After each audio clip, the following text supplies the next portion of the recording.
Ever since the debacle with Wizards of the Coast, or rather the series of debacles with Wizards of the Coast at the beginning of this year, a lot of groups have been looking for new systems to bring to the table. Savage Worlds is a fast network of systems and settings, all using the same mechanical base that can be used for traditional fantasy games and sci-fi space battles and just about everything in between. But the Savage Worlds have over 100 books in their library. Where do you start? We're going to go through all of the major differences and changes you can expect switching from 5e D&D to Savage Worlds. Savage Worlds to me is the RPG system I will use for, well, I collect a lot of old RPGs, and not all of them have aged very well, but they have settings that I really like, and Savage Worlds is the thing that I use usually to adapt them in some way. So I'm excited to talk about this.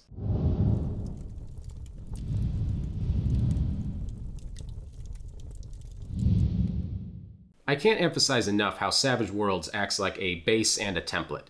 Savage Worlds itself doesn't have a setting or even a genre, it's just a unique and flexible mechanical core that all sorts of games can grow out of and intermingle.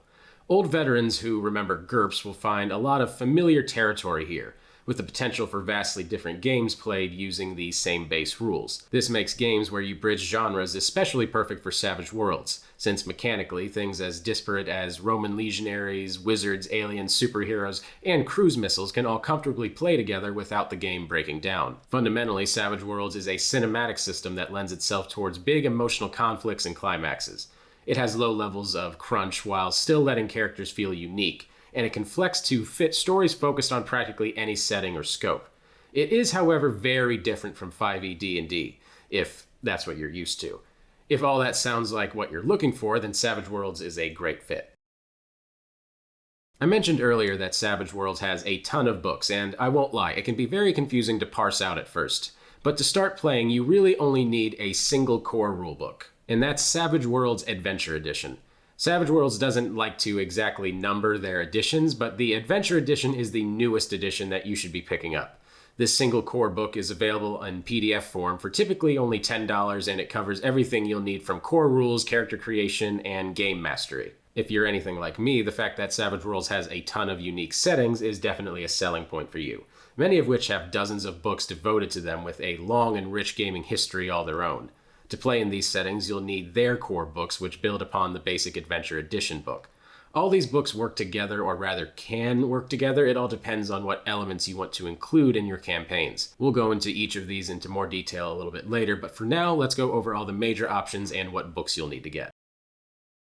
First, we have Deadlands, an alternate American history filled with cowboys, zombies, and steampunk wonders. Deadlands is probably the most popular of the Savage Worlds settings, and for a very good reason.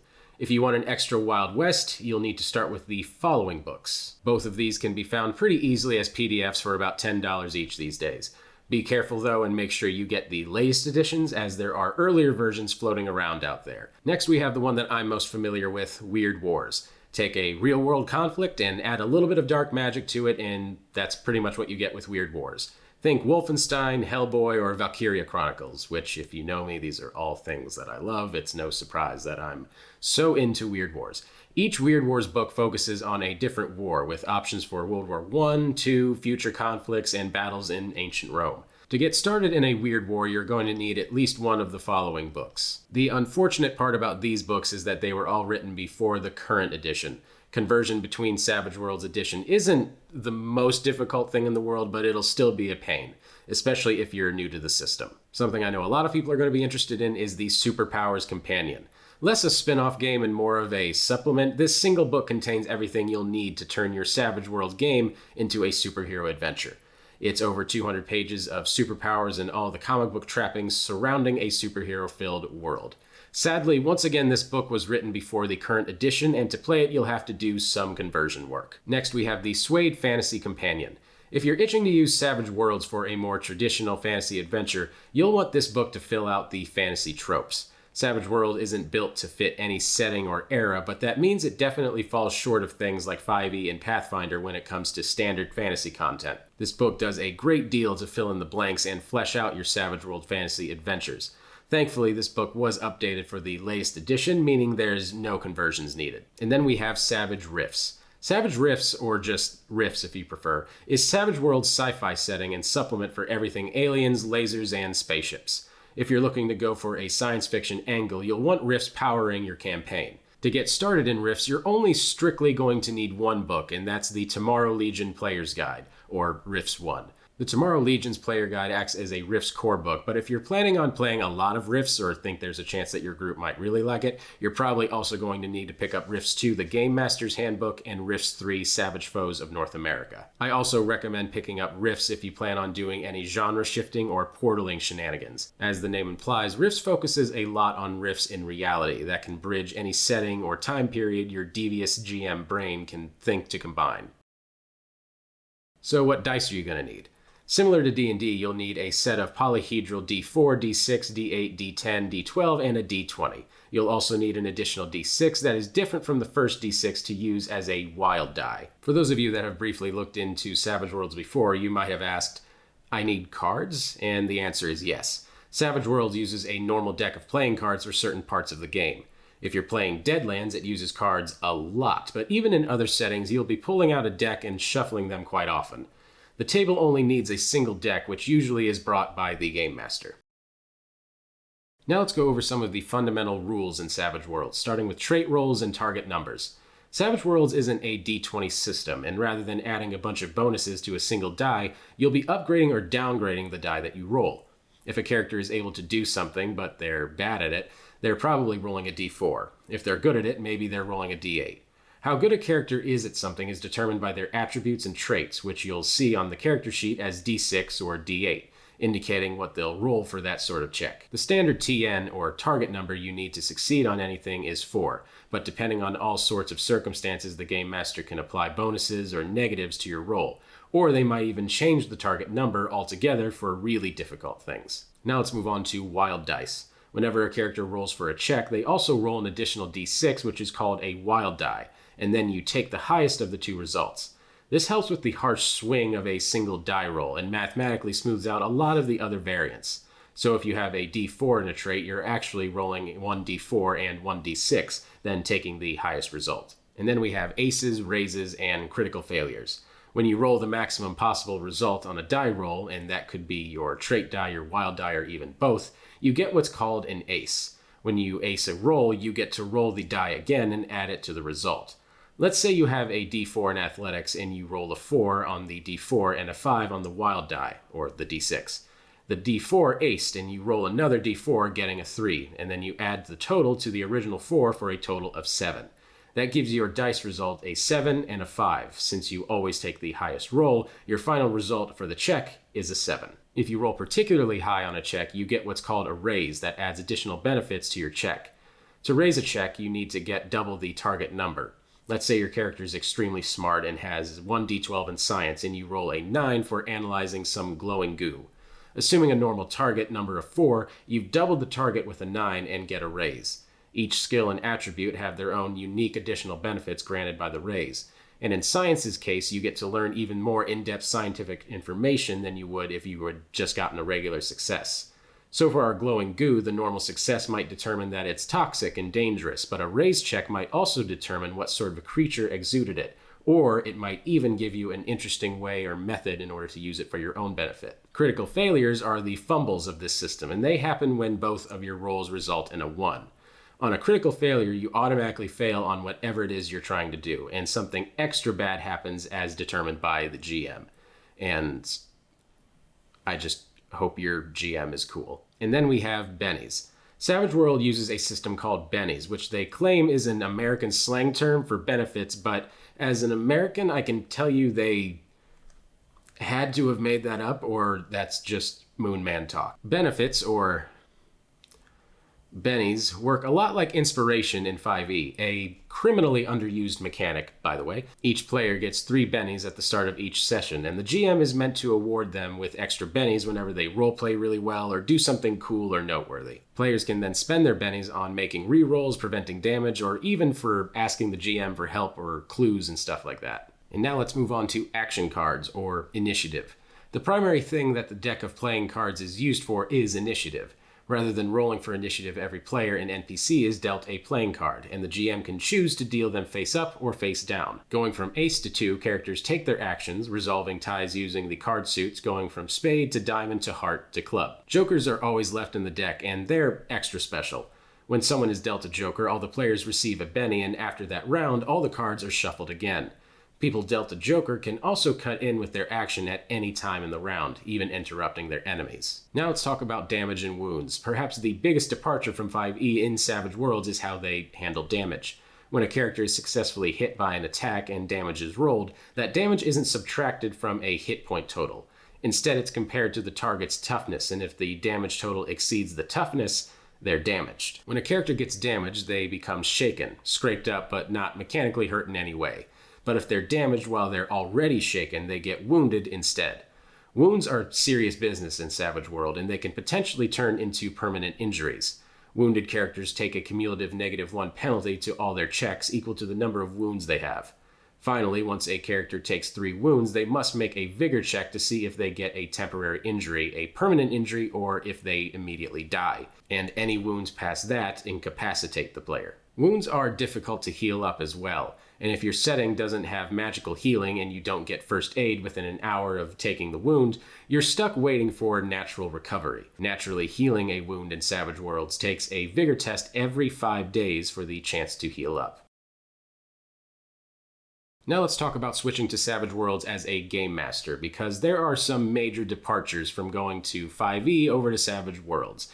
And to start with it, I think we should talk about cinematic combat.